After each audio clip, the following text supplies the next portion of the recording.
باللہ من الشیطان الرجیم بسم اللہ الرحمن الرحیم نحمدہ ونصلی علی رسولہ الکریم اما بعد۔ سامعین گرامی السلام علیکم ورحمۃ اللہ وبرکاتہ۔ آج آپ کی خدمت میں اللہ تبارک و تعالیٰ کے نیک بندے اور اللہ کے برگزیدہ بندے جو کہ اللہ کو بہت پسند ہیں ان کی اقسام ذکر کی جائیں گی۔ ویسے تو بہت زیادہ اقسام ہیں، لیکن 3-4 ایسے اعمال ہیں جو کہ اللہ تبارک و تعالیٰ کو بہت پسند ہیں، اور اس کے ساتھ ساتھ انسان جو کہ نیک اعمال کرتا ہے اس کے اوپر اللہ تبارک و تعالیٰ کی طرف سے بطور حفاظت نگہبان اور اس کے افعال و اعمال لکھنے والے کتنے فرشتے ہیں اس کے بارے میں بھی ذکر کیا جائے گا۔ محترم ناظرین، نبی کریم صلی اللہ علیہ وسلم پر جب پہلی وحی نازل ہوئی اقرأ بسم ربک الذی خلق، تو اس کے بعد نبی کریم صلی اللہ علیہ وسلم کی تمام امت یعنی امت محمدیہ اور اس سے پہلے جتنے بھی انسان تھے گویا کہ ان کی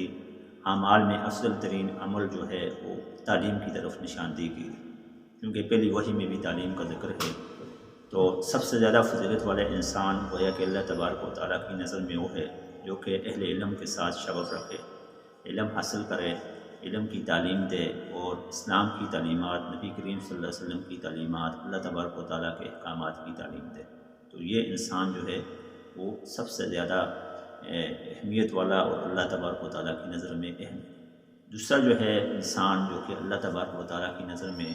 انتہائی فضیلت والا اور انتہائی درجے کو پہنچا ہوا ہے، وہ شخص ہے دین کی تبلیغ و ترویج کرنے والا۔ نبی کریم صلی اللہ علیہ وسلم پر نازل کردہ وحی میں قرآن کریم کے اندر فرمایا گیا امر بالمعروف و نہی عن المنکر، یعنی کہ اس امت کا خاصہ یہ بیان فرمایا گیا کہ امر بالمعروف نیکی کا حکم دے اور برائیوں سے روکے۔ تو دوسرا اصل ترین انسان جو کہ اللہ کی نظر میں ہے وہ ہے نیکی کا حکم کرنے والا اور برائی سے روکنے والا۔ تیسرا ہے جو کہ اللہ تبارک و تعالیٰ کی نظر میں اصل ترین شخص ہے وہ ہے ذکر والا۔ الا بذکر اللہ تطمئن القلوب،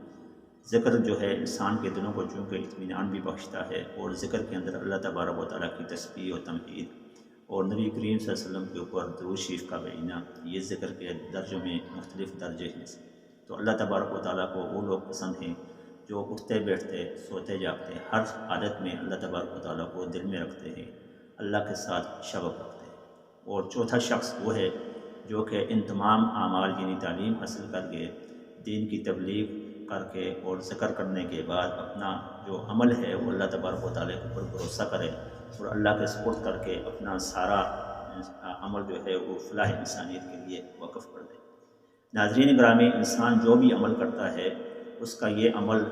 کس صورت میں کیسے لکھا جاتا ہے اس کے اوپر جو ہے باقاعدہ فرشتے مقرر ہیں۔ تفسیر ابن کثیر کے اندر جو ہے ایک روایت لکھی گئی، حضرت عثمان رضی اللہ تعالیٰ عنہ ایک دفعہ نبی کریم صلی اللہ علیہ وسلم کے پاس تشریف لائے اور پوچھنے لگے کہ اللہ کے پیارے رسول،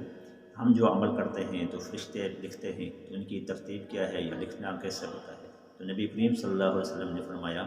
بے شک ہم میں سے کوئی شخص جو ہے وہ عمل کرتا ہے، ہر انسان کے دائیں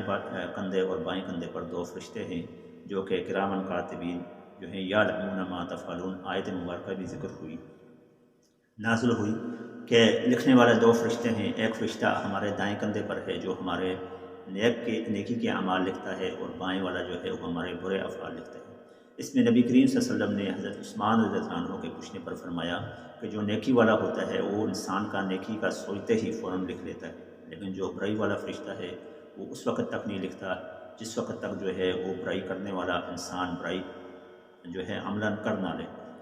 اس کی وجہ یہ ہوتی ہے کہ جو نیکی والا فرشتہ ہے وہ اس کو منع کرتا رہتا ہے کہ نہ لکھو، کیا پتہ یہ توبہ کر لے، یہاں تک کہ جب وہ برا عمل کر لیتا ہے تو جو نیکی والا فرشتہ ہے دائیں طرف والا وہ کہتا ہے بے شک اس کا حساب اسی کے اوپر ہے، لہذا تم یہ لکھو، پھر بائیں کندھے والا لکھتا ہے۔ اس کے بعد نبی کریم صلی اللہ علیہ وسلم نے فرمایا کہ ہر انسان کے ماتھے پر بھی ایک فرشتہ ہے جو کہ اس کو عجز کے وقت، عاجزی کے وقت جب کہ وہ اللہ کے سر سجود ہوتا ہے، سجدہ کرتا ہے، تو انسان کی پیشانی کے ساتھ بالوں کے ساتھ ایک فرشتہ ہوتا ہے جو کہ اس کے اس عمل کو لکھتا ہے۔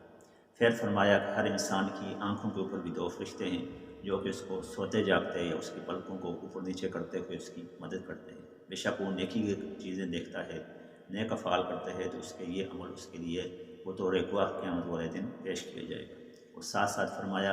کہ ہر انسان کے ہونٹوں پر بھی 2 فرشتے ہیں، 2 ہونٹ ہیں اور 2 فرشتے ہیں، لہٰذا جو بھی انسان اچھے اعمال یا اچھی بات کرتا ہے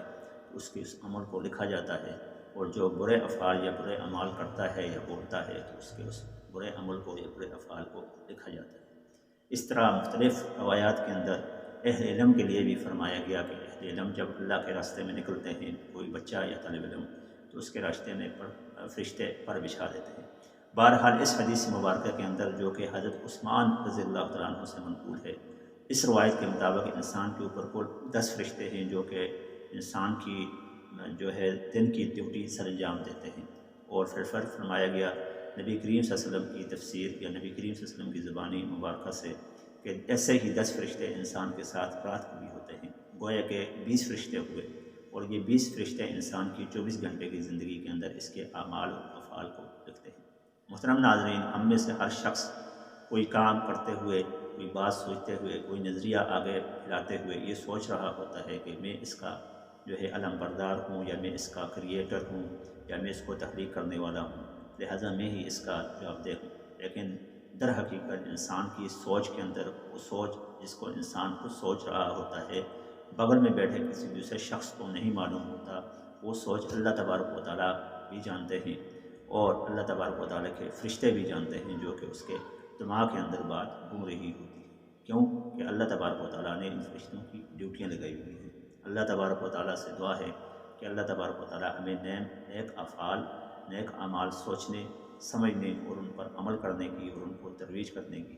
اور باطل سے بچنے کی، باطل کا ساتھ نہ دینے کی توفیق عطا فرمائے۔ حاضر ہوتے ہیں کل ایک نئی ویڈیو اور ایک ٹاپک کے ساتھ۔ السلام علیکم ورحمۃ اللہ وبرکاتہ۔